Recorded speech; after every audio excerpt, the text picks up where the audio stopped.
Welcome back to my YouTube channel. ಈ ಒಂದು ವಿಡಿಯೋದಲ್ಲಿ ಸಿಕ್ಸ್ ಸೆಮಿಸ್ಟರ್ ಬಿ ಕಾಮ್ಗೆ ಮ್ಯಾನೇಜ್ಮೆಂಟ್ ಅಕೌಂಟಿಂಗ್ ಅನ್ನೋ ಒಂದು ಸಬ್ಜೆಕ್ಟ್ ಏನಿದೆ, ಆ ಒಂದು ಸಬ್ಜೆಕ್ಟಲ್ಲಿ ಚಾಪ್ಟರ್ ವೈಸ್ ಯಾವುದೆಲ್ಲ ಇಂಪಾರ್ಟೆಂಟ್ ಟಾಪಿಕ್ ನೀವು ಓದ್ಕೋಬೇಕು, ಮತ್ತು ಯಾವ ಚಾಪ್ಟ್ರಲ್ಲಿ ಎಷ್ಟು ಮಾರ್ಕ್ಸ್ ನಿಮಗೆ ಎಕ್ಸ್ಪೆಕ್ಟ್ ಮಾಡ್ಬೋದು ನಿಮ್ಮ ಒಂದು ಎಕ್ಸಾಮಲ್ಲಿ ಅಂತ ಹೇಳ್ಬಿಟ್ಟು ನಾನು ನಿಮಗೆ ಈ ಒಂದು ವಿಡಿಯೋದಲ್ಲಿ ತಿಳಿಸ್ಕೊಡ್ತೀನಿ. ಸೊ ಅದೇ ರೀತಿ ಸಿಕ್ಸ್ ಸೆಮಿಸ್ಟರ್ಗೆ ಸಂಬಂಧಪಟ್ಟ ಎಲ್ಲ ಸಬ್ಜೆಕ್ಟ್ಗಳದ್ದು ಕೂಡ ಚಾಪ್ಟರ್ ವೈಸ್ ಮಾರ್ಕ್ಸನ್ನು ಅನಾಲಿಸಿಸ್ ಮಾಡಿ ನಾನು ನಿಮಗೆ ತಿಳಿಸ್ಕೊಡ್ತಾ ಹೋಗ್ತೀನಿ. ಸೊ ಹಾಗಾಗಿ ನನ್ನ ಒಂದು ವಿಡಿಯೋ ನಿಮಗೆ ಕರೆಕ್ಟ್ ಟೈಮಲ್ಲಿ ತಲುಪಬೇಕು ಅಂತ ಹೇಳಿದ್ರೆ ನನ್ನ ಒಂದು ಯೂಟ್ಯೂಬ್ ಚಾನಲ್ನ ಸಬ್ಸ್ಕ್ರೈಬ್ ಮಾಡ್ಕೊಳ್ಳಿ ಅಂತ ಕೇಳ್ಕೊಳ್ತಾ, ಬನ್ನಿ ಫಸ್ಟ್ ಏನಿದೆ, management accounting chapter wise important topic and mark weightage, Bengaluru university B com six semester. ಇದು B com six semester Bengaluru ಯೂನಿವರ್ಸಿಟಿಗೆ ಅಪ್ಲಿಕಬಲ್ ಆಗ್ತಕ್ಕಂಥದ್ದು ಮಾತ್ರ. ಸೊ ಫಸ್ಟ್ ಯೂನಿಟ್ ಏನಿದೆಯಪ್ಪ ಅಂತ ಹೇಳಿದ್ರೆ ನೋಡಿ, ಇಂಟ್ರೊಡಕ್ಷನ್ ಟು ಮ್ಯಾನೇಜ್ಮೆಂಟ್ ಅಕೌಂಟಿಂಗ್. ನೋಡಿ, ಈ ಒಂದು ಚಾಪ್ಟ್ರಲ್ಲಿ ನೀವು 2 ಮಾರ್ಕ್ಸ್ಗೆ ಒಂದು ಕ್ವಶನ್ಸನ್ನು ನೀವು ಎಕ್ಸ್ಪೆಕ್ಟ್ ಮಾಡ್ಬೋದು, 4 ಮಾರ್ಕ್ಸ್ಗೆ ಒಂದು ಕ್ವಶನ್ಸನ್ನು ಎಕ್ಸ್ಪೆಕ್ಟ್ ಮಾಡ್ಬೋದು, 12 ಮಾರ್ಕ್ಸ್ಗೆ ಒಂದು ಕ್ವಶನ್ಸನ್ನು ಎಕ್ಸ್ಪೆಕ್ಟ್ ಮಾಡ್ಬೋದು. ಆ್ಯಂಡ್ ಈ ಒಂದು ಚಾಪ್ಟರು ತುಂಬ ಈಸಿಯೆಸ್ಟ್ ಇರ್ತಕ್ಕಂಥ ಚಾಪ್ಟರು. ಸೊ ನಿಮಗೆ ಸೆಕ್ಷನ್ ಎನಲ್ಲೂ ಒಂದು ಕ್ವಶನ್ ಇರುತ್ತೆ, ಸೆಕ್ಷನ್ ಬಿ ನಲ್ಲೂ ಒಂದು ಬರುತ್ತೆ, ಸೆಕ್ಷನ್ ಸಿ ನಲ್ಲೂ ಒಂದು ಕ್ವಶನ್ಸ್ ಬರುತ್ತೆ. ಸೆಕ್ಷನ್ ಎನಲ್ಲಿ ಜನರಲ್ ಆಗಿ ಮೀನಿಂಗ್ ಆಫ್ ಮ್ಯಾನೇಜ್ಮೆಂಟ್ ಅಕೌಂಟಿಂಗ್ ಅನ್ನ ಬರೀರಿ ಅಂತ ಕೇಳ್ಬೋದು, ಅಥವಾ ಯಾವುದಾದ್ರೂ 2 ಲಿಮಿಟೇಷನ್ಸ್ ಅನ್ನ ಬರೀರಿ ಅಂತ ಬೇಕಾದ್ರೆ ಕೇಳ್ಬೋದು, ಅಥವಾ ಆಬ್ಜೆಕ್ಟಿವ್ಸ್ ನ ಬರೀರಿ ಅಂತ ಕೇಳ್ಬೋದು. ಸೊ ಯಾವ ತರ ಬೇಕಾದ್ರೂ ಕೇಳ್ಬೋದು, ಅಥವಾ ಮೀನಿಂಗ್ ಆಫ್ ಮ್ಯಾನೇಜ್ಮೆಂಟ್ ಅಕೌಂಟೆಂಟ್ ಅಂದ್ರೆ ಏನು ಅಂತ ಕೇಳ್ಬೋದು. ಯೂಶಲ್ ಆಗಿ ಅದು 2 ಮಾರ್ಕ್ಸ್ ಅಲ್ಲಿ ಬರ್ತಕ್ಕಂಥದ್ದು. ನಾನು ಸೆಕ್ಷನ್ ಬಿ ಮತ್ತೆ ಸೆಕ್ಷನ್ ಸಿನ್ಗೆ ಯಾವ ತರ ಕ್ವಶನ್ಸ್ ಬರ್ಬೋದು, ಇಷ್ಟು ಕ್ವಶನ್ಸ್ ಅಲ್ಲಿ ನೀವು ಎಕ್ಸ್ಪೆಕ್ಟ್ ಮಾಡ್ಬೋದು. ಒಂದು ಸೆಕ್ಷನ್ ಬಿ ನಲ್ಲಿ ಇರುತ್ತೆ, ಒಂದು ಕ್ವಶನ್ ಸೆಕ್ಷನ್ ಸಿ ನಲ್ಲಿ ಕಂಪಲ್ಸರಿ ಇರುತ್ತೆ. ಒಂದು ಆಬ್ಜೆಕ್ಟಿವ್ಸ್ ಆಫ್ ಮ್ಯಾನೇಜ್ಮೆಂಟ್ ಅಕೌಂಟಿಂಗ್ ನ ಎಕ್ಸ್ಪ್ಲೈನ್ ಮಾಡಿ ಅಂತ ಬೇಕಾದ್ರೆ ಸೆಕ್ಷನ್ ಬಿಗೆ ಕೊಡ್ಬೋದು. Explain the functions of management accounting, ಇದು ಯಾವಾಗಲೂ ಸೆಕ್ಷನ್ ಸಿಗೆ ಬರ್ತಕ್ಕಂಥ question. Functions of explain the scope of management accounting, scope ಅನ್ನ ಎಕ್ಸ್ಪ್ಲೈನ್ ಮಾಡಿ, ಇದು ಕೂಡ 14 ಮಾರ್ಕ್ಸ್ಗೆ ಕೇಳ್ತಕ್ಕಂಥ ಕ್ವಶನ್. ಸ್ಕೋಪ್ ಮತ್ತೆ ಫಂಕ್ಷನ್ಸ್ ಯೂಶಲ್ ಆಗಿ 14 ಮಾರ್ಕ್ಸ್ಗೆ ಕೇಳ್ತಾರೆ. And difference between management accounting and financial accounting, difference between management accounting and cost accounting, difference between management accounting and cost accounting ಏನಿದೆ, ಇದು section B ನಲ್ಲಿ ಕೇಳ್ಬೋದು. ಎರಡರಲ್ಲಿ ಯಾವ್ದಾದ್ರು ಒಂದನ್ನ ಕೇಳ್ತಾರೆ, ಐದರ್ ಫಿನಾನ್ಷಿಯಲ್ ಅಕೌಂಟ್ ಮತ್ತೆ ಮ್ಯಾನೇಜ್ಮೆಂಟ್ಗೂ ಏನ್ ಡಿಫರೆನ್ಸ್ ಇದೆ, ಅಥವಾ ಕಾಸ್ಟ್ ಅಕೌಂಟಿಂಗು ಮತ್ತೆ ಮ್ಯಾನೇಜ್ಮೆಂಟ್ ಅಕೌಂಟ್ಗೂ ಏನ್ ಡಿಫರೆನ್ಸ್ ಇದೆ ಅಂತ ಹೇಳ್ಬಿಟ್ಟು ಸೆಕ್ಷನ್ ಬಿಗೆ ಬೇಕಾದ್ರೆ ನೀವು ಎಕ್ಸ್ಪೆಕ್ಟ್ ಅನ್ನ ಮಾಡ್ಬೋದು.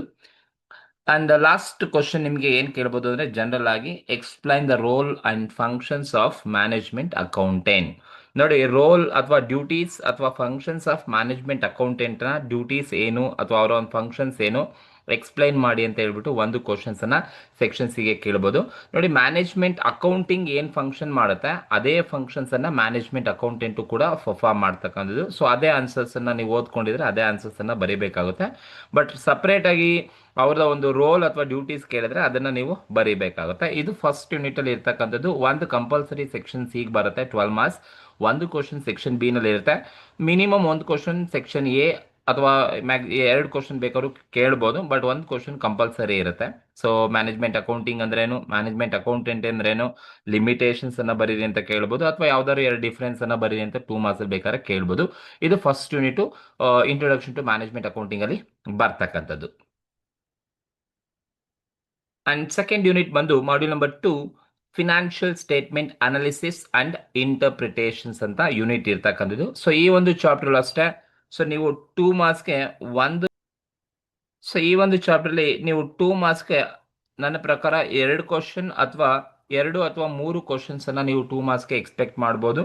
ಸೆಕ್ಷನ್ ಬಿಗೆ ಒಂದು ಕ್ವಶನ್, ಸೆಕ್ಷನ್ ಸಿಗೆ 2 ಕ್ವಶನ್ಸ್ ಅನ್ನ ನೀವು ಎಕ್ಸ್ಪೆಕ್ಟ್ ಅನ್ನ ಮಾಡಬಹುದು. ಇದು ಈ ಒಂದು ಯೂನಿಟ್ ಇರ್ತಕ್ಕಂಥದ್ದು. ಅಂಡ್ ಸುಮಾರು ಜನ ಸ್ಟೂಡೆಂಟ್ಸ್ಗಳು ಎಕ್ಸಾಮ್ ಅಲ್ಲಿ ಪಾಸ್ ಆಗೋದೇ ಈ ಒಂದು ಯೂನಿಟ್ ಇಂದಾನೆ, ಫಿನಾನ್ಷಿಯಲ್ ಸ್ಟೇಟ್ಮೆಂಟ್ ಅನಾಲಿಸಿಸ್ ಇಂದಾನೆ ಪಾಸ್ ಆಗ್ತಕ್ಕಂಥದ್ದು. ಏನಕ್ಕೆ ಅಂದ್ರೆ ತುಂಬಾ ಈಸಿ ಇರುತ್ತೆ. ಈ ಒಂದು ಚಾಪ್ಟರ್ ನೋಡ್ಕೊಂಡ್ರೆ ಆಲ್ಮೋಸ್ಟ್ ನಿಮಗೆ ಪಾಸಿಂಗ್ ಮಾರ್ಕ್ಸ್ ಅಷ್ಟು ಈಸಿಯಾಗಿ ಸಿಕ್ಬಿಡ್ತವೆ.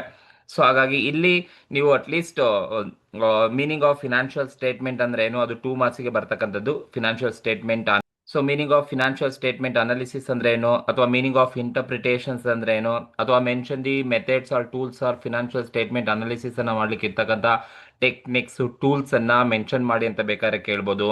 ಅಥವಾ what is comparative income statement, what is common size income statement, what is comparative balance sheet, what is common size, what is trend analysis, so ಇವೆಲ್ಲ 2 ಮಾರ್ಕ್ಸ್ ಅಲ್ಲಿ ಅವೇ ಇರ್ತಕ್ಕಂಥ ಕಂಪ್ಯಾರಿಟಿವ್ ಆಗಿರ್ಬೋದು, common ಆಗಿರ್ಬೋದು, trend ಆಗಿರ್ಬೋದು, financial statement analysis ಮತ್ತೆ financial statement techniques, analysis techniques ಅನ್ನ mention ಮಾಡಿದ 2 marks ಕೇಳ್ಬೋದು. ಮತ್ತೆ ಇನ್ನ ಬರೋ ಥಿಯರಿ ಎಲ್ಲ ಕೂಡ 2 ಮಾರ್ಕ್ಸ್ ಅಲ್ಲೇ ಬರುತ್ತೆ. ಸೆಕ್ಷನ್ ಬಿ, ಸೆಕ್ಷನ್ ಸಿ ನಲ್ಲಿ ಯಾವುದೇ ತರಹದ ಥಿಯರಿ ಈ ಒಂದು ಯೂನಿಟ್ ಇಂದ ಬರಲ್ಲ, ಬರೋದೆಲ್ಲ ಪ್ರಾಕ್ಟಿಕಲ್ ಬರ್ತಕ್ಕಂಥದ್ದು.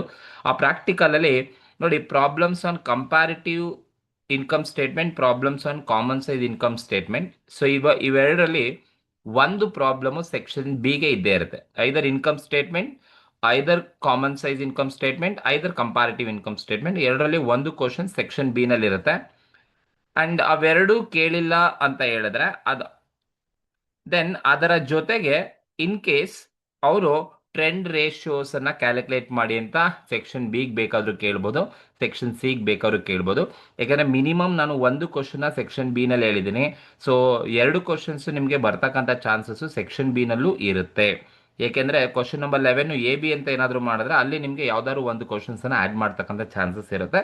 ಸೊ ಹಾಗಾಗಿ ನೀವು ಈ ಇನ್ಕಮ್ ಸ್ಟೇಟ್ಮೆಂಟ್ ಅನ್ನ ಕರೆಕ್ಟಾಗಿ 3 ಪ್ರಾಕ್ಟೀಸ್ ಮಾಡಿ. Comparative income statement, common size income statement, trend analysis, ಬರೀ ಪ್ರೀವಿಯಸ್ ಇಯರ್ ಕ್ವಶನ್ ಪೇಪರ್ಸ್ ಅನ್ನ ಕರೆಕ್ಟಾಗಿ ಸಾಲ್ವ್ ಮಾಡ್ಕೊಂಡೋಗಿ ನಿಮ್ಮ ಎಕ್ಸಾಮಿನೇಷನ್ಸ್ ಅಲ್ಲಿ ಅದೇ ತರ ಇರ್ತಕ್ಕಂಥ ಕ್ವಶನ್ಸ್ ಅನ್ನ ಎಕ್ಸಾಮ್ ಅಲ್ಲಿ ಇನ್ಕಮ್ ಸ್ಟೇಟ್ಮೆಂಟ್ ಮೇಲೆ ಕ್ವಶನ್ ಅನ್ನ ಕೊಟ್ಟಿರ್ತಾರೆ. ಸೊ 100% ನೀವು ಒಂದು 6-7 ವರ್ಷದ ಕ್ವಶನ್ ಪೇಪರ್ನ ಕೂತ್ಕೊಂಡು ನೀಟಾಗಿ ಸಾಲ್ವ್ ಮಾಡ್ಕೊಳ್ಳಿ. Comparative, common, trend analysis, income statement ಅನ್ನ ಮಾಡೋದು ಅವೇ ಕ್ವಶನ್ಸ್ ಕೂಡ ಎಕ್ಸಾಮ್ ಅಲ್ಲಿ ಬಂದ್ಬಿಡ್ತವೆ. ಇನ್ನು ಸೆಕ್ಷನ್ ಸಿಗ್ ಬಂದ್ರೆ ನಿಮಗೆ ಕಂಪ್ಯಾರಿಟಿವ್ ಬ್ಯಾಲೆನ್ಸ್ ಶೀಟ್ ಅಥವಾ ಕಾಮನ್ ಸೈಜ್ ಬ್ಯಾಲೆನ್ಸ್ ಶೀಟ್, ನನ್ನ ಪ್ರಕಾರ ಎರಡರಲ್ಲಿ ಒಂದು ಯೂಶಲ್ ಆಗಿ ಕೇಳ್ತಿದ್ದು, ಬಟ್ ಲಾಸ್ಟ್ ಇಯರ್ ಇಂದ 2 ಕ್ವಶನ್ಸ್ ಅನ್ನ ಕೇಳಿದ್ದಾರೆ. ಒಂದು ಕಂಪ್ಯಾರಿಟಿವ್ ಬ್ಯಾಲೆನ್ಸ್ ಶೀಟ್ ಇಂದನೂ ಕೇಳಿದ್ದಾರೆ, ಕಾಮನ್ ಸೈಜ್ ಬ್ಯಾಲೆನ್ಸ್ ಶೀಟ್ ಅನ್ನು ಕೂಡ ಎಕ್ಸಾಮಿನೇಷನ್ಸ್ ಅಲ್ಲಿ ಲಾಸ್ಟ್ ಇಯರ್ ಕೇಳಿದ್ದಾರೆ. ಬಟ್ ಮಿನಿಮಮ್ ಒಂದು ಗ್ಯಾರಂಟಿ ಇರುತ್ತೆ, ಇಲ್ಲ ಕಂಪ್ಯಾರಿಟಿವ್ ಬ್ಯಾಲೆನ್ಸ್ ಶೀಟ್ ಕೇಳ್ತಾರೆ, ಇಲ್ಲ ಕಾಮನ್ ಸೈಜ್ ಬ್ಯಾಲೆನ್ಸ್ ಶೀಟ್ ಅನ್ನ ಕೇಳ್ತಾರೆ. ಸೊ ಒಂದಂತೂ ಕಂಪಲ್ಸರಿ ಇರುತ್ತೆ, ಬಟ್ ಎರಡೂ ಕೇಳಿಬಿಟ್ರೆ ಸೊ ನೀವು ಅದೃಷ್ಟವಂತರು ಅಂತಾನೆ ಕರಿಬಹುದು. ಯಾಕಂದ್ರೆ ಈಸಿಯಾಗಿ ಪಾಸ್ ಹೋಗ್ಬಿಡ್ತೀರಾ. 24 ಮಾರ್ಕ್ಸ್ ಅಲ್ಲೇ ಈಸಿಯಾಗಿ ಬಂದ್ಬಿಡುತ್ತೆ. ಒಂದು ಕಂಪ್ಯಾರಿಟಿವ್ ಬ್ಯಾಲೆನ್ಸ್ ಶೀಟು ಬರುತ್ತೆ, ಇನ್ನೊಂದು ಕಾಮನ್ ಸೈಜು ಬ್ಯಾಲೆನ್ಸ್ ಶೀಟು ಬರ್ಬೋದು. ಬಟ್ ಎರಡರಲ್ಲಿ ಒಂದು ಕಂಪಲ್ಸರಿ ಇರುತ್ತೆ, ಬಟ್ ಮ್ಯಾಕ್ಸಿಮಮ್ ಎರಡು ಕೇಳ್ತಕ್ಕಂಥ ಚಾನ್ಸಸ್ ಇದೆ. Because of last year 2 questions ಅನ್ನ ಈ ಒಂದು ಯೂನಿಟ್ ಅಲ್ಲಿ ಕೇಳಿರೋದ್ರಿಂದ. So you can expect the same thing this year also. So comparative balance sheet, common size balance sheet ಬರುತ್ತೆ. And one of the easiest topic, ಇದ್ರ ಮೇಲೆ already ನಾನು comparative income statement ಸುಮಾರು ಪ್ರಾಬ್ಲಮ್ ಮಾಡಿದ್ದೀನಿ, ಕಾಮನ್ ಸೈಜ್ ಇನ್ಕಮ್ ಸ್ಟೇಟ್ಮೆಂಟ್ ಮಾಡಿದ್ದೀನಿ, trend analysis ಮಾಡಿದ್ದೀನಿ, comparative balance sheet ಮಾಡಿದ್ದೀನಿ, common size balance sheet ಮಾಡಿದ್ದೀನಿ. ಸೊ ಇನ್ನು ಸ್ವಲ್ಪ ಕ್ವಶನ್ ಪೇಪರ್ಸ್ ಏನಿದಾವೆ ಅದಕ್ಕೆ ಸಂಬಂಧಪಟ್ಟ ವಿಡಿಯೋಸ್ನ ನಾನು ಮುಂದೆ ಅಪ್ಲೋಡ್ ಮಾಡ್ತೀನಿ. ಸೊ ಈ ಒಂದು ಚಾಪ್ಟರ್ನ ಕರೆಕ್ಟಾಗಿ ನೋಡ್ಕೊಳ್ಳಿ. ಸೊ ಎಲ್ಲ ಮ್ಯಾನೇಜ್ಮೆಂಟ್ ಅಕೌಂಟಿಂಗ್ನ ಪಾಸ್ ಮಾಡ್ತಕ್ಕಂಥ ಚಾಪ್ಟರೇ ಫಿನಾನ್ಷಿಯಲ್ ಸ್ಟೇಟ್ಮೆಂಟ್ ಅನಾಲಿಸಿಸ್ ಮತ್ತೆ ಇಂಟರ್ಪ್ರಿಟೇಷನ್ಸ್ ಅಂತ ಕರಿತೀವಿ. ಇದು ಸೆಕೆಂಡ್ ಯೂನಿಟ್ ಅಲ್ಲಿ ಇರ್ತಕ್ಕಂಥದ್ದು. ಅಂಡ್ ಥರ್ಡ್ ಯೂನಿಟ್ ಬಂದು ratio analysis, one of the toughest chapter.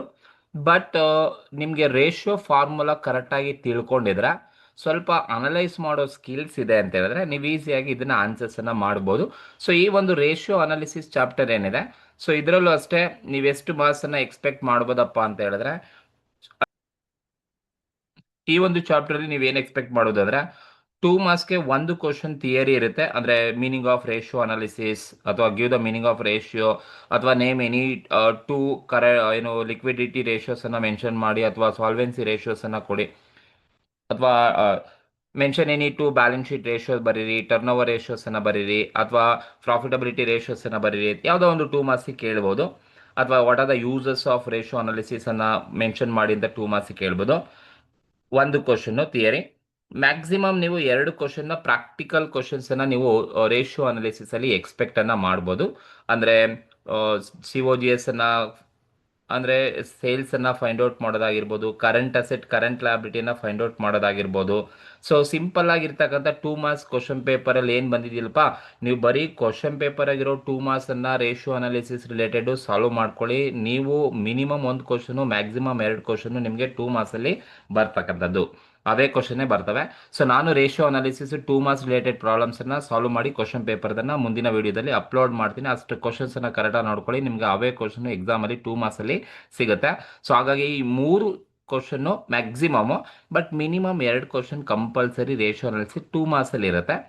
And section ಬಿಗೆ ಒಂದು 4 ಮಾರ್ಕ್ಸ್ಗೆ ರೇಷಿಯೋ ಕ್ಯಾಲ್ಕುಲೇಟ್ ಮಾಡೋದು ಕೇಳ್ತಾರೆ, ಲೈಕ್ ಕರೆಂಟ್ ರೇಷಿಯೋ ಆಗಿರ್ಬೋದು, ಕ್ವಿಕ್ ರೇಷಿಯೋ ಆಗಿರ್ಬೋದು, ಅಥವಾ ಡೆಟ್ ಇಕ್ವಿಟಿ ರೇಷಿಯೋ ಆಗಿರ್ಬೋದು, ಅಥವಾ ಡೇಟಾಸ್ ಟರ್ನ್ ಓವರ್ ಆಗಿರ್ಬೋದು, COGS ಕ್ಯಾಲ್ಕುಲೇಟ್ ಮಾಡಿ ಅಂತ ಆಗಿರ್ಬೋದು, GP ರೇಷಿಯೋ ಆಗಿರ್ಬೋದು, NP ರೇಷಿಯೋ ಆಗಿರ್ಬೋದು, ಯಾವ್ದಾದ್ರು ಒಂದು 4 ರಿಂದ 5 ರೇಷಿಯೋನ ಕ್ಯಾಲ್ಕುಲೇಟ್ ಮಾಡ್ತಕ್ಕಂಥ ಒಂದು ಕ್ವಶನ್, ಸಿಂಪಲ್ ಆಗಿರ್ತಕ್ಕಂಥ ಒಂದು ಕ್ವಶನ್ಸನ್ನು ಸೆಕ್ಷನ್ ಬಿನಲ್ಲಿ ಕೊಡ್ತಾರೆ. ಆ್ಯಂಡ್ ಸೆಕ್ಷನ್ ಸಿಗೆ ಒಂದು ಕ್ವಶನು ಕಂಪಲ್ಸರಿ ಇರುತ್ತೆ, ರೇಷಿಯೋ ಅನಾಲಿಸಿಸ್ನ ಒಂದು ಕ್ವಶನ್ಸ್ ಇದ್ದೇ ಇರುತ್ತೆ. ಸೊ ಅದು ನಿಮಗೆ ಒಂದು 10 ರೇಷಿಯೋಸನ್ನು ಕ್ಯಾಲ್ಕುಲೇಟ್ ಮಾಡಿ ಅಂತ ಬೇಕಾದರೆ ಕೊಡ್ಬೋದು, ಇಲ್ಲಾಂದರೆ ರೇಷಿಯೋ ಅವರೇ ಕೊಟ್ಬಿಟ್ಟು ನೀವು ಐಟಮ್ಸನ್ನು ಫೈಂಡ್ ಔಟ್ ಮಾಡಬೇಕಾಗುತ್ತೆ, ಅಥವಾ ಡ್ರಾಫ್ಟ್ ಮಾಡಿ ಬ್ಯಾಲೆನ್ಸ್ ಶೀಟನ್ನು ಪ್ರಿಪೇರ್ ಮಾಡಿ ಅಂತ ಕೇಳ್ಬೋದು. ಆ ಥರ ಒಂದು ಕ್ವಶನ್ಸನ್ನು ಎಕ್ಸ್ಪೆಕ್ಟ್ ಮಾಡೋದು. ಸೊ ಒಂದು ಕ್ವಶನ್ನು ಈ ಸಲ ಮ್ಯಾಕ್ಸಿಮಮ್ ಒಂದು ಕ್ವಶನ್ ಮಾತ್ರನೇ ರೇಷಿಯೋ ಅನಾಲಿಸಿಸಲ್ಲಿ ಬರ್ಬೋದು. 2024 2 ಕ್ವಶನ್ಸನ್ನು ಕೇಳಿದ್ದಾರೆ. ಬಟ್ ನನ್ನ ಪ್ರಕಾರ ಈ ಒಂದು ಇಯರಲ್ಲಿ ಒಂದು ಕ್ವಶನ್ನ ರೇಷಿಯೋ ಅನಾಲಿಸಿಸನ್ನು ಕೇಳ್ಬೋದು, ಯಾಕೆಂದರೆ ರೇಷಿಯೋ ಅನಾಲಿಸಿಸ್ ಅಂತ ಹೇಳಿದ್ರೆ ಸ್ವಲ್ಪ ಟಫೆಸ್ಟ್ ಇರ್ತಕ್ಕಂಥದ್ದು. ಸೊ ಹಾಗಾಗಿ ನೋಡ್ಕೊಳ್ಳಿ, ಜಸ್ಟ್ ಸಿಂಪಲ್ ಆಗಿರೋ ಕ್ವಶನ್ ಪೇಪರ್ ಇಲ್ಲಿರೋ ರೇಷಿಯೋ ಅನಾಲಿಸಿಸನ್ನು ನೀವು ಕರೆಕ್ಟಾಗಿ ಪ್ರಾಕ್ಟೀಸ್ ಮಾಡ್ಕೊಳ್ಳಿ. ಸೊ ಅದೇ ಥರ ಸಿಮಿಲಾರಿಟಿ ಇರ್ತಕ್ಕಂಥ ಕ್ವಶನ್ಸನ್ನು ನೀವು ಆನ್ಸರ್ಸನ್ನು ಮಾಡ್ಬೋದು. ಸೊ ಅದಕ್ಕೆ ಸಂಬಂಧಪಟ್ಟ ವೀಡಿಯೋಸ್ನ ನಾನು ಅಪ್ಲೋಡ್ ಮಾಡ್ತೀನಿ. ಸೊ ಇದು ರೇಷಿಯೋ ಅನಾಲಿಸಿಸ್ ಯೂನಿಟಲ್ಲಿ ಇರ್ತಕ್ಕಂಥದ್ದು. ಎಲ್ಲ ಪ್ರಾಬ್ಲಮ್ಸೇ ಬರೋದು, ಯಾವುದೇ ಥಿಯರಿ ಬರೋಲ್ಲ. ಥಿಯರಿ ಬರೋದು ಮಾತ್ರ 2 ಮಾರ್ಕ್ಸಲ್ಲಿ ಮಾತ್ರನೇ ಬರ್ತಕ್ಕಂಥದ್ದು. ನೆಕ್ಸ್ಟ್ ಮಾಡ್ಯೂಲ್ ನಂಬರ್ 4 ಬಂದು cash flow analysis. One of the easy and very interesting chapter ಅಂತ ಹೇಳಿದ್ರೆ ಕ್ಯಾಶ್ ಫ್ಲೋ ಅನಾಲಿಸಿಸ್ ಅಂತ. ಸೊ ನೀವು ಮಾಡಿರೋ ಕ್ವಶನ್ನು ಕರೆಕ್ಟ್ ಇದೆಯಾ ರಾಂಗ್ ಇದೆಯಾ ಅಂತ ನೀವೇ ಅನಲೈಸ್ ಮಾಡ್ಕೊಂಬಿಡ್ಬೋದು. ಸೊ ಈಸಿ ಇರ್ತಕ್ಕಂಥ ಒಂದು ಚಾಪ್ಟರು. ಸೊ ಈ ಒಂದು ಚಾಪ್ಟರ್ ಅಷ್ಟೇ ನಿಮಗೆ ಸೆಕ್ಷನ್ ಎ ಅಟ್ಲೀಸ್ಟ್ 2 ಮಾರ್ಕ್ಸ್ಗೆ ಒಂದು ಕ್ವಶನ್ಸ್ ಇರುತ್ತೆ. ಸೊ ಮ್ಯಾಕ್ಸಿಮಮ್ ಒಂದು ಕ್ವಶನ್ ಬರ್ಬೋದು. What you mean by cash flow ಅಂದರೆ ಏನು, what you mean by cash flow statement ಅಂದರೆ ಏನು, ಕ್ಯಾಶ್ ಫ್ಲೋ ಅನಾಲಿಸಿಸ್ ಅಂದರೆ ಏನು, ಅಥವಾ ಇನ್ಫ್ಲೋ ಮತ್ತು ಔಟ್ಫ್ಲೋ ಆಫ್ ಕ್ಯಾಶ್ನ ಮೀನಿಂಗ್ ಕೇಳ್ಬೋದು, ಅಥವಾ ವಾಟ್ ಈಸ್ ಕ್ಯಾಶ್ ಅಂತ ಮೀನಿಂಗ್ ಬೇಕಾದ್ರೆ ಕೇಳ್ಬೋದು. 2 ಮಾರ್ಕ್ಸಲ್ಲಿ ಒಂದು ಕ್ವಶನ್ಸ್ ಇರುತ್ತೆ. ಅದೇ ಥರ ಸೆಕ್ಷನ್ ಬಿಗೆ ಒಂದು ಕ್ವಶನ್ಸ್ ಬರುತ್ತೆ. ಸೊ ಆ್ಯಂಡ್ ಸೆಕ್ಷನ್ ಸಿಗೆ ಒಂದು ಕ್ವಶನ್ಸನ್ನು ನೀವು ಎಕ್ಸ್ಪೆಕ್ಟನ್ನು ಮಾಡ್ಬೋದು.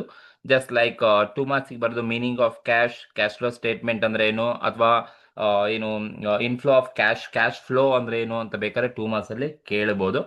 And problems on cash from operation ಅಂದರೆ ಕ್ಯಾಶ್ ಫ್ರಮ್ ಆಪರೇಷನ್ಸ್ ಅಂದರೆ cash from operating activity, that is operating activity. Cash from operations ಅಂದರೆ ಕ್ಯಾಶ್ ಫ್ರಮ್ ಆಪರೇಟಿಂಗ್ ಆಕ್ಟಿವಿಟಿ ಮೇಲೆ ಒಂದು ಕ್ವಶನ್, ಬರೀ ಆಪರೇಟಿಂಗ್ ಆಕ್ಟಿವಿಟಿ ನೋಡ್ಕೊಳ್ಳಿ. ಸೊ ಸೆಕ್ಷನ್ ಬಿಗೆ ಒಂದು ಕ್ವಶನು ಕಂಪಲ್ಸರಿ ಇರುತ್ತೆ, cash from operation. And one of the easiest ಅದಿರ್ತಕ್ಕಂಥದ್ದು, ಎಂಥ ದೊಡ್ಡರು ಕೂಡ ಆನ್ಸರ್ಸನ್ನು ಅದನ್ನು ಮಾಡ್ಬೋದು.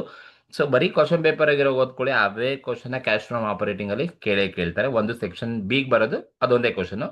ಆ್ಯಂಡ್ ಸೆಕ್ಷನ್ ಸಿಗೆ ನೀವು 3 ಆಕ್ಟಿವಿಟೀಸನ್ನು ಮಾಡಬೇಕು: operating activity, investing activity, financing activity, that is cash flow statement. Indirect ಮೆಥಡಲ್ಲೇ ನೀವು ಆನ್ಸರ್ಸನ್ನು ಮಾಡಬೇಕಾಗುತ್ತೆ.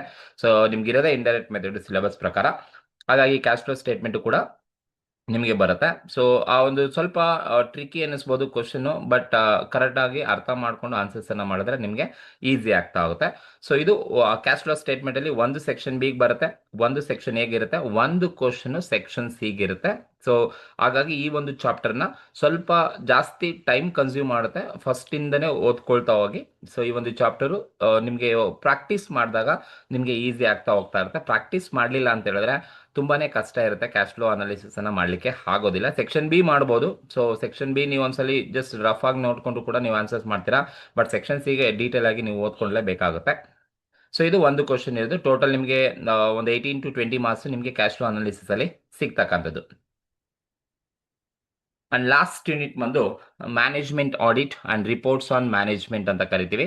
ಸೊ ಈ ಒಂದು ಚಾಪ್ಟ್ರಿಂದ ನೀವು ಎಕ್ಸ್ಪೆಕ್ಟ್ ಮಾಡಿದ್ರೆ ಒಂದು ಕ್ವಶನ್ 2 ಮಾರ್ಕ್ಸಿಗೆ ಬರ್ಬೋದು, ಒಂದು ಕ್ವಶನ್ ಸೆಕ್ಷನ್ ಬಿಗೆ ಬರ್ಬೋದು. ಸೆಕ್ಷನ್ ಸಿಗೆ ನನ್ನ ಪ್ರಕಾರ ಯಾವುದು ಕೇಳೋದಿಲ್ಲ ಅಂತ ಭಾವಿಸ್ತೀನಿ.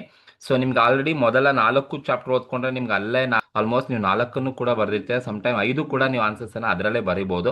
ಸೊ ಹಾಗಾಗಿ ಈ ಒಂದು ಚಾಪ್ಟರ್ ನಿಮಗೆ ಆಪ್ಷನಲ್ ಆಗಿ ಬೇಕಾದ್ರೆ ನೀವು ತಗೋಬೋದು. ಬಟ್ ಅಲ್ಲೂ ಕೂಡ ನೀವು ಓದ್ಕೊಳ್ತೀರಾ ಅಂದರೆ ಜಸ್ಟ್ ಈ ಒಂದು ಕ್ವಶನ್ಸನ್ನು ನೋಡ್ಕೊಂಡ್ರೆ ಸಾಕಾಗ್ಬೋದು. Meaning of audit, management audit ಅಂದ್ರೆ ಏನು, ಮ್ಯಾನೇಜ್ಮೆಂಟ್ ರಿಪೋರ್ಟ್ ಅಂದ್ರೆ ಏನು, ಅಥವಾ explain the scope of management ಆಡಿಟ್ನ ಎಕ್ಸ್ಪ್ಲೈನ್ ಮಾಡಿ ಅಂತ ಕೇಳ್ಬೋದು, ಅಥವಾ explain the features of management audit ಅಂತ ಕೇಳ್ಬೋದು, ಅಥವಾ briefly explain the features and advantages of corporate governance ರಿಪೋರ್ಟ್ನ ಫೀಚರ್ಸ್ ಮತ್ತು ಅಡ್ವಾಂಟೇಜಸ್ನ ಬರೀ ಅಂತ ಕೇಳ್ಬೋದು. ಸೊ ಬಂದರೆ ಸೆಕ್ಷನ್ ಇನ್ ಕೇಸ್ ಏನಾದರೂ ಸೆಕ್ಷನ್ ಸಿಗೆ ಏನಾದರೂ ಕೊಡ್ತಾರೆ ಅಂತ ಹೇಳಿದ್ರೆ ನನ್ನ ಪ್ರಕಾರ ಕೊಟ್ಟರೆ ಈ ಕ್ವಶನ್ಸನ್ನು ಬೇಕಾದ್ರೆ ಕೊಡ್ಬೋದು. ಸೊ ಇಲ್ಲ ಅಂದರೆ ಸೆಕ್ಷನ್ ಬಿನಿಗೆ ಕ್ಲೋಸ್ ಮಾಡ್ತಾರೆ ಯಾವುದಾದ್ರು ಒಂದು ಕ್ವಶನ್ಸನ್ನು ತೊಗೊಂಡು. ಸೊ ಇಷ್ಟು ಮ್ಯಾನೇಜ್ಮೆಂಟ್ ಅಕೌಂಟಿಂಗಲ್ಲಿ ಇರ್ತಕ್ಕಂಥದ್ದು. ಸೊ ನಾನು ನಿಮಗೆ ಸಜೆಷನ್ ಕೊಡೋದಾದ್ರೆ ನೀವು ಫಸ್ಟ್ ಚಾಪ್ಟರ್ ಥಿಯರಿನ ಕಂಪ್ಲೀಟಾಗಿ ಓದ್ಕೊಳ್ಳಿ. ಸೆಕೆಂಡು ಕಂಪ್ಯಾರಿಟಿವ್ ಮತ್ತು ಕಾಮನ್ ಸೈಜ್ ಬ್ಯಾಲೆನ್ಸ್ ಶೀಟನ್ನು, ಟ್ರೆಂಡ್ ಅನಾಲಿಸಿಸನ್ನು, ಇನ್ಕಮ್ ಸ್ಟೇಟ್ಮೆಂಟನ್ನು ಕರೆಕ್ಟಾಗಿ ನೋಡ್ಕೊಳ್ಳಿ. ಸೊ ಫಸ್ಟ್ ಪ್ರಯಾರಿಟಿ ಯಾವಾಗಲೂ ನೀವು ಇಂಟ್ರಡಕ್ಷನ್ ಫಸ್ಟ್ ಚಾಪ್ಟ್ರಿಗೆ ಕೊಡಿ. ಸೆಕೆಂಡ್ ಪ್ರಯಾರಿಟಿ ನೀವು ಈ ಚಾಪ್ಟರ್ನ ನೋಡ್ಕೊಳ್ಳಿ. ನಿಮಗೆ ಈಸಿಯೆಸ್ಟ್ ಇರೋದು ಎಲ್ಲ ಕ್ವಶನ್ಸ್ ಆ್ಯಂಡ್ ಆನ್ಸರ್ಸನ್ನು ಕೂಡ ನೀವು ಇದರಲ್ಲಿ ಬರೀಬೋದು. One of the most important chapters ಅಂತ ಕರಿತೀವಿ. ಥರ್ಡ್ ಪ್ರಯಾರಿಟಿ ನೀವು ರೇಷಿಯೋ ಕೊಡೋದಕ್ಕಿಂತ ಕ್ಯಾಶ್ ಫ್ಲೋ ಸ್ಟೇಟ್ಮೆಂಟ್ಗೆ ಕೊಡಿ. ಥರ್ಡ್ ಪ್ರಯಾರಿಟಿ ಕ್ಯಾಶ್ ಫ್ಲೋ ಸ್ಟೇಟ್ಮೆಂಟ್ಗೆ ಕೊಡಿ. ಅಟ್ಲೀಸ್ಟ್ ನೀವು ಸೆಕ್ಷನ್ ಬಿ ಮಾಡಿ, ಸೆಕ್ಷನ್ ಸಿನಲ್ಲೇ ಆದರೂ ಟ್ರೈ ಮಾಡಿ ಆನ್ಸರ್ಸನ್ನು ಮಾಡಲಿಕ್ಕೆ ಹೋಗ್ತೀರಾ. ಆ್ಯಂಡ್ ಫೋರ್ತ್ ಪ್ರಯಾರಿಟಿ ನೀವು ರೇಷಿಯೋ ಅನಾಲಿಸಿಸ್ಗೆ ಕೊಡಿ. ರೇಷಿಯೋ ಅನಾಲಿಸಿಸ್ ಸ್ವಲ್ಪ ಕನ್ಫ್ಯೂಸ್ ಆಗುತ್ತೆ, ಹಾಗಾಗಿ ನೀವು ರೇಷಿಯೋ ಅನಾಲಿಸಿಸ್ಗೆ ಫೋರ್ತ್ ಪ್ರಯಾರಿಟಿಯನ್ನು ಕೊಡಿ. 5ನೇ ಯೂನಿಟನ್ನು ನೀವು ಲಾಸ್ಟಲ್ಲಿ ಓದ್ತೀರಾ ಅಂದರೆ ಓದ್ಕೊಳ್ಳಿ. ಇಲ್ಲ ಅಂದರೆ ನೀವು ಫಸ್ಟ್ 4 ಯೂನಿಟಲ್ಲೇ ನಿಮಗೆ ಎಕ್ಸಾಮ್ಗೆ ಬೇಕಾದಂಥ ಎಲ್ಲ ಆನ್ಸರ್ಸ್ ಏನೇನು ಆನ್ಸರ್ಸ್ ಬರೀತೀರಾ ಎಲ್ಲ ಅಲ್ಲಿ ನಿಮಗೆ ಸಿಕ್ಕಿರುತ್ತೆ. ಸೊ ಇದು ಈ ಒಂದು ವಿಡಿಯೋದಲ್ಲಿ ನಾನು ನಿಮಗೆ ತಿಳಿಸ್ಕೊಡ್ತಾ ಇರೋದು. So management accounting chapter wise important topic ಮತ್ತು ಎಷ್ಟು ಮಾರ್ಕ್ಸ್ ಬರುತ್ತೆ ಯಾವ ಚಾಪ್ಟರ್ಲಿ ಅಂತ. ಸೊ ಇಷ್ಟು ಮ್ಯಾನೇಜ್ಮೆಂಟ್ ಅಕೌಂಟಿಂಗ್ಗೆ ಇರ್ತಕ್ಕಂಥದ್ದು. ಸೊ ಈ ಒಂದು ವಿಡಿಯೋ ನಿಮಗೆ ಇಷ್ಟ ಆಗಿದ್ರೆ ದಯವಿಟ್ಟು ಸಬ್ಸ್ಕ್ರೈಬ್ ಮಾಡಿ, ಶೇರ್ ಮಾಡಿ, ಆದಷ್ಟು ನಿಮ್ಮ ಸ್ನೇಹಿತರಿಗೆ ಈ ಒಂದು ವಿಡಿಯೋನ ಫಾರ್ವರ್ಡ್ ಮಾಡಿ ಅಂತ ಕೇಳ್ಕೊಳ್ತಾ. ಸೊ ನಾನೊಂದು ವಿಡಿಯೋ ನಿಮ್ಗೆ ಇಷ್ಟ ಆಗಿದ್ರೆ ದಯವಿಟ್ಟು ಕಮೆಂಟ್ ಮೂಲಕ ನಿಮ್ಗೆ ಏನು ಅನಿಸುತ್ತೆ ಅದನ್ನು ತಿಳಿಸ್ಬೋದು. So thank you very much.